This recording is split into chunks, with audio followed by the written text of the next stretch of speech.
As we know हम discuss कर रहे थे कुछ ग्लोबली एक्नॉलेज्ड एनवायरमेंटल प्रॉब्लम्स।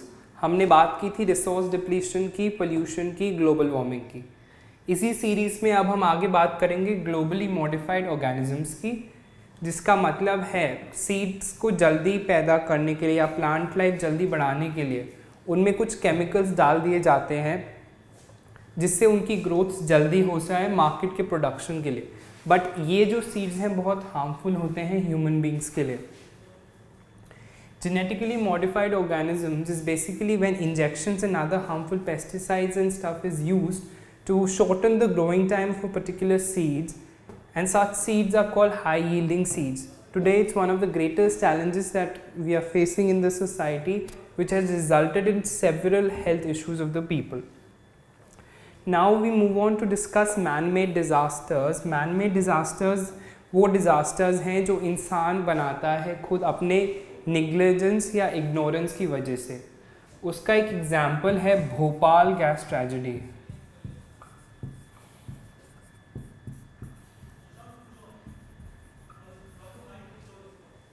जब हम भोपाल गैस ट्रेजेडी की बात करते हैं तो हम बात करते हैं कि किस तरह ह्यूमन नेग्लिजेंस की वजह से ये गैस लीक हुआ था भोपाल में, जिसका इन्फ्लुएंस हम आज भी देख सकते हैं उन लोगों पे, जिसकी वजह से लोग बहुत सारे सिवियर प्रॉब्लम्स फेस कर रहे हैं जैसे कैंसर एक्सेट्रा।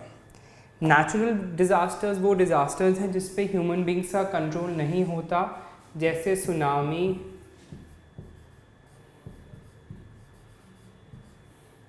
फ्लड्स, earthquakes,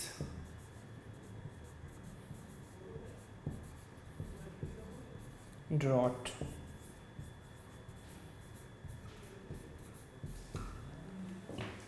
तो हम डिस्कस कर रहे थे ग्लोबली रिकग्नाइज्ड एनवायरमेंटल प्रॉब्लम्स। हमने जेनेटिकली मॉडिफाइड ऑर्गेनिजम्स की बात की। जब एक पर्टिकुलर प्लांट का क्रॉप साइज या ग्रोइंग टाइम इंक्रीज करने के लिए उसमें केमिकल्स और हार्मफुल पेस्टिसाइड्स यूज़ किए जाते हैं ताकि ज़्यादा प्रोडक्शन हो सके। आगे हमने बात की मैन मेड डिज़ास्टर्स की, जो डिज़ास्टर इंसान के इग्नोरेंस या नेग्लिजेंस की वजह से होते हैं, जैसे भोपाल गैस ट्रेजेडी।